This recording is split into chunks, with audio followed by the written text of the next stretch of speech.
नमस्कार साथियों। तो आज है 3 अप्रैल 2026। दोस्तों, गुड फ्राइडे की वजह से आज सुबह से इंडियन मार्केट टोटली क्लोज था। इवन आज दुनिया की 70% मार्केट ही क्लोज था। बट आज सुबह से हमारे जो गिफ्ट निफ्टी की फ्यूचर या यूएस की डॉ जोन्स नैस्डैक की फ्यूचर वो ओपन था। इवन कुछ कमोडिटी मार्केट भी ओपन था। ठीक है, तो एक एक करके जानकारी आपको मैं देता हूँ कि अभी उसका स्थिति कैसा चल रहा है। उसके साथ साथ नेक्स्ट पार्ट में हम जियोपॉलिटिकल अपडेट पर भी चर्चा करेंगे। अच्छा, सबसे पहले आ जाइए, अभी डॉ जोन्स की फ्यूचर की क्या हाल है देख लेते हैं। फिलहाल डॉ जोन्स की फ्यूचर लगभग 0.22% नीचे चल रहा है, जैसे कि यहाँ पे आप देख सकते हो चार्ट पैटर्न पे। कल जैसे कि यहाँ पे आप देखिए चार्ट पैटर्न में एकदम से स्विंग हुआ, उसके बाद आज सुबह से यहाँ पे आप देख सकते हो बहुत बड़ा मतलब ड्रॉप तो नहीं हुआ, बट काइंड ऑफ फ्लैट चल रहा था। अच्छा, दूसरी तरफ नैस्डैक की फ्यूचर इवन आज दिन की फर्स्ट वीडियो में भी आपको मैं दिखाया था, उस टाइम पे भी लगभग इसी लेवल का आसपास था। एक्चुअली देखिए क्या होता है कि एक होता है आपके मेन इंडेक्स, उसके बाद होता है उसका फ्यूचर्स। तो फ्यूचर्स में कोई बहुत बड़ा मतलब कह सकते हो कि रेंज हमें देखने को नहीं मिलता, जबकि मेन इंडेक्स जो है उसमें बहुत ज्यादा रेंज होता है। ठीक है, देखिए एक्सेप्शन हर जगह है, वो अलग बात है। अच्छा, दूसरी तरफ आ जाइए आपके जो गिफ्ट निफ्टी की फ्यूचर जब मैं आज दिन की फर्स्ट वीडियो रिकॉर्ड करा था तब चल रहा था अराउंड वही 22,660-70 के आसपास। तो अभी आप देख सकते हो कि देखिए बहुत ज्यादा नीचे नहीं है। देखिए एकदम लेटेस्ट अपडेट मैं आपको दे रहा हूँ, ये यहाँ पे आप देख सकते हो रियल टाइम डेटा। अभी ये वीडियो रिकॉर्ड कर रहा हूँ रात 10:23 पे। गिफ्ट निफ्टी की फ्यूचर की पोजीशन है 22,650 पॉइंट पे। मतलब आज दोपहर को जहां पे कुछ समय के लिए स्टॉप हो गया था, वहां से 8 पॉइंट ऊपर, बहुत ऊपर नहीं बट 8 पॉइंट ऊपर। और निफ्टी 50 के साथ अगर हम कंपेयर करें तो निफ्टी 50 लास्ट डे क्लोजिंग दिया था 22,713 पॉइंट पे। उस हिसाब से थोड़ा सा वीकनेस है बिकॉज ऑफ जियोपॉलिटिकल टेंशन, जो कल शाम के बाद से फिर से थोड़ा सा एलिवेट होने लगा।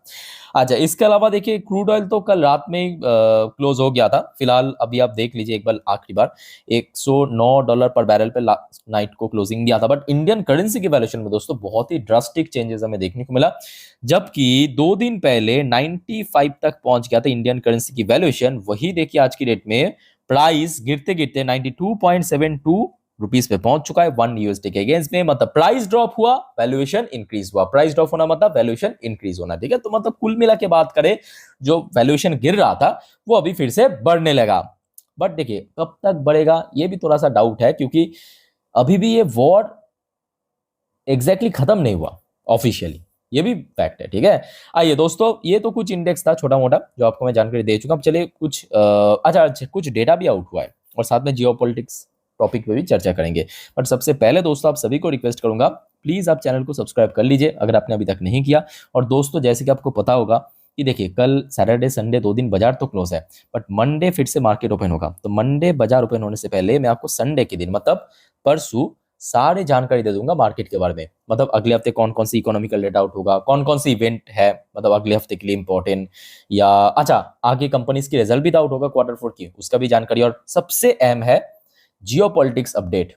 जितने भी जियोपॉलिटिकल डेवलपमेंट होगा सारे आपको मैं पहले से ही जानकारी दे दूंगा। ठीक है, सिर्फ आपको इस चैनल को सब्सक्राइब करके रखना है, जिम्मेदारी मेरा अपडेट देने की, बस आप फॉलो करते जाना हर एक वीडियो को। ठीक है, जैसे कि ऑलरेडी आप देखिए आज आपके वैसे ही फ्राइडे था, मार्केट क्लोज था, तो बहुत सारे जानकारी तो नहीं मिला। तो जो भी मिला 2 वीडियो आपको मैं दे चुका हूं और ये दिन की तीसरी वीडियो होने जा रहा है। ठीक है, अच्छा अब चलिए नेक्स्ट टॉपिक चलते हैं। आज वैसे भारत के एक बहुत इंपॉर्टेंट इकोनॉमिकल डेटा आउट हुआ जिसे हम कहते हैं विदेशी मुद्रा भंडार। शुक्रवार के दिन आउट होता है आमतौर पे। इस बार भी भारत की फॉरेक्स रिजर्व में 10.29 बिलियन डॉलर की ड्रॉप हमें देखने को मिला। और भारत की जो टोटल फॉरेक्स रिजर्व अभी मतलब है 688.06 बिलियन डॉलर। और मैं कहूँगा देखिए इसमें कोई बहुत शॉक्ड होने वाली बात नहीं है, जो आपको मैं पिछले हफ्ते भी कहा था। क्योंकि यहाँ पे जैसे ही आप इंडियन करेंसी की वैल्यूएशन देखेंगे तो आप देख पाएंगे भाई पिछले 1 महीने में बहुत गिर चुका था। भले ही पिछले 2 दिन से थोड़ा बहुत बढ़ रहा है बट गिर चुका था। अब जब इंडियन करेंसी की वैल्यूएशन गिरेगा तो यहाँ पे हमारे जो सेंट्रल बैंक मतलब आरबीआई को जो यूएसडी है उसको कुछ हद तक तो बेचना पड़ेगा, ताकि बहुत ज़्यादा स्लिप ना कर जाए। ठीक है, तो यही एक्चुअली हुआ है जिस वजह से आपको पिछले लगभग 1 महीने से, अगर आप डेटा फॉलो करते हो, मैं आपको हर एक शुक्रवार के दिन जानकारी देता हूँ कि थोड़ा थोड़ा करके शुरू में तो लगभग 6 बिलियन 7 बिलियन, बट पिछले 2 हफ्तों में जितना मुझे याद है लास्ट वीक पे भी $10 बिलियन बेचा था। इस हफ्ते की अपडेट भी लगभग $10 बिलियन की ओर बेचा है। और वैसे जो फॉरेक्स रिजर्व है वो थोड़ा सा घट भी चुका है। ठीक है, बट ये टाइम टू टाइम फिर से बढ़ भी जाएगा। ठीक है, वो डिपेंड करेगा सिचुएशन के ऊपर।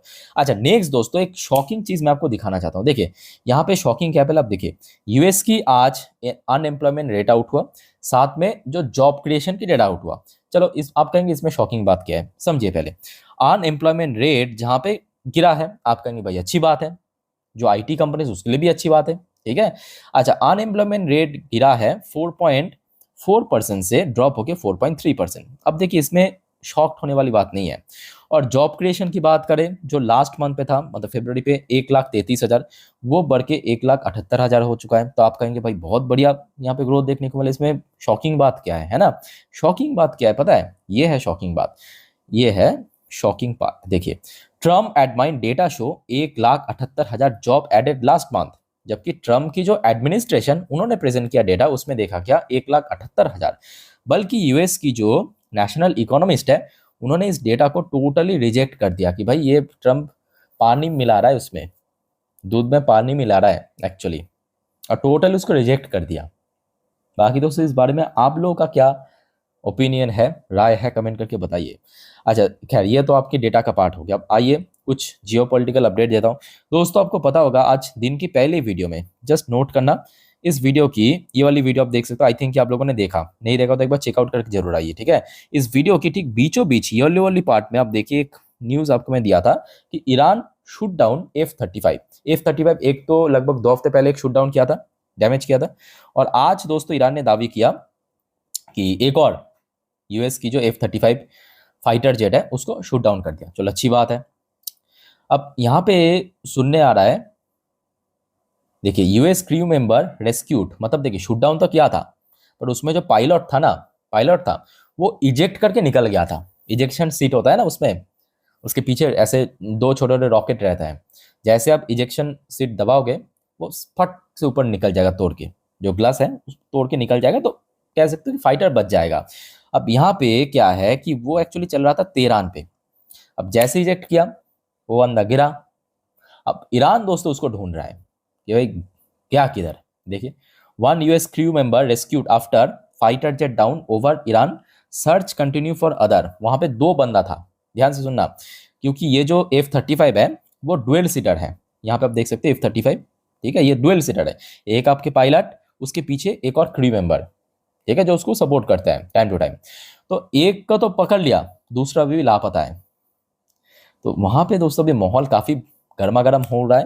और उसके साथ साथ मैं कहूंगा ये जो बैक टू बैक 2, एक तो 2 हफ्ते पहले एक, और आज मिला के दोस्तों 2 F-35 मतलब आप समझ रहे हो ना, यूएस दावा करते हैं कि यह आज दुनिया भर की सबसे लेटेस्ट या एडवांस फाइटर जेट है, और ईरान ने दोस्तों उसको ही गिरा दिया।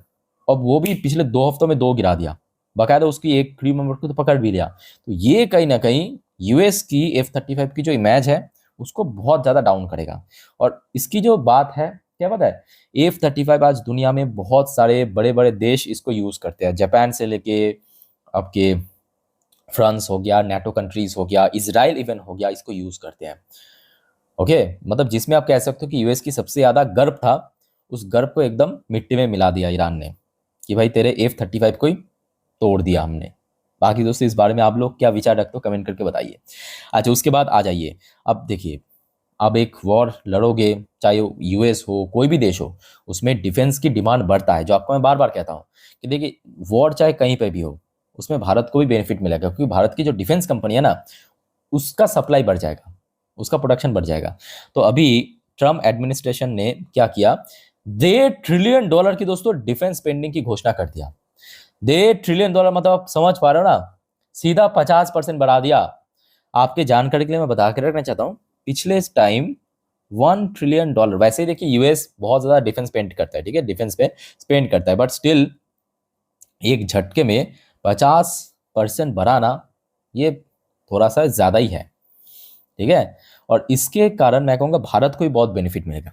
कैसे पता है, देखिए यूएस के साथ भारत की बहुत सारे डिफेंस पैक्ट साइन हो चुका है ऑलरेडी, यूरोप के साथ भी हो चुका है। तो आपने आई थिंक कि बीच बीच में मैं जब न्यूज़ शेयर करता हूँ, आप लोग नोटिस किया होगा, भारत के बहुत सारे प्राइवेट कंपनी जो सप्लाई करते हैं, देखिए ऑब्वियसली बात है कि यूएस की जो डिफेंस इक्विपमेंट्स है वो बहुत एडवांस है, तो ऑब्वियसली बात है वो भारत से नहीं खरीदेगा। और बात ये भी है, वो जो डिफेंस कंपनी है ना, वो भारत की जो डिफेंस कंपनी से पार्ट पुर्जा खरीदते हैं, कंपोनेंट वगैरह खरीदते हैं। मान लीजिए रडार खरीद लिया, ऐसे छोटे मोटे पार्ट खरीद लिया, ठीक है। तो जिस वजह से ये जो डिफेंस स्पेंडिंग बढ़ाया गया है $1 ट्रिलियन से सीधा $1.5 ट्रिलियन, इसमें भारत को भी बेनिफिट मिलेगा, याद रखना, ठीक है। और दोस्तों ऑलरेडी आपको मैं ये वाली वीडियो थोड़ा सा आप नोट करना, ठीक है, जो आपको मैं देखिए जानकारी दे देता था, ये लास्ट वाली वीडियो में मैं आपको पूरा जानकारी दिया था कि कैसे भारत की डिफेंस एक्सपोर्ट जो है 62% बढ़ा है। और वो ऐसे ही नहीं बढ़ा, भारत मतलब पूरे दुनिया में जितना जंग होगा, याद रखना, उतना ही डिफेंस एक्सपोर्ट बढ़ेगा भारत के लिए बहुत सही है, ठीक है। बट हाँ, ऑब्वियसली क्राइसिस बिल्कुल अच्छी बात नहीं है। अच्छा, फिर आ जाइए दोस्तों, ये तो अभी तक चल रहा था आपकी यूएस की डिफेंस बजट बढ़ाने के ऊपर। अब आ जाइए ट्रम्प की तरफ से भी कुछ स्टेटमेंट। ये बंदा बिना स्टेटमेंट के तो रह नहीं सकता। कुछ घंटे बाद इसके दिमाग में जो कीड़ा है, जो आपको मैं बार बार कहता हूँ, वो कीड़ा काटता है और ये कुछ ना कुछ बतियाता रहता है। अब क्या कहा, देखिए, ट्रम्प से US can open Strait of Hormuz with a little more time, call it a potential gusher for the world.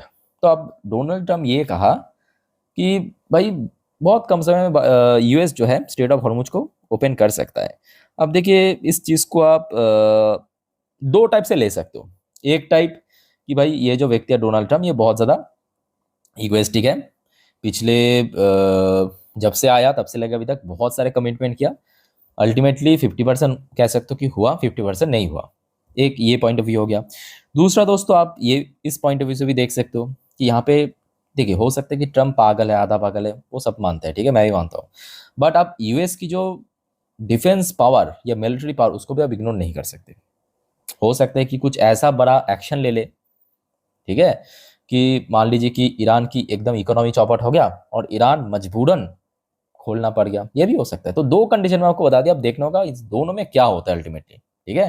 बाकी इस बारे में दोस्तों आपको क्या लगता है, क्या खोल पाएगा? जैसे कि ट्रम्प दावा किया कि बहुत जल्दी हम खोल देंगे स्ट्रेट ऑफ हॉर्मुज को, लेट्स सी। अच्छा, अब ईरान की तरफ से आ जाइए, ट्रम्प की वो तो आ गया खबर।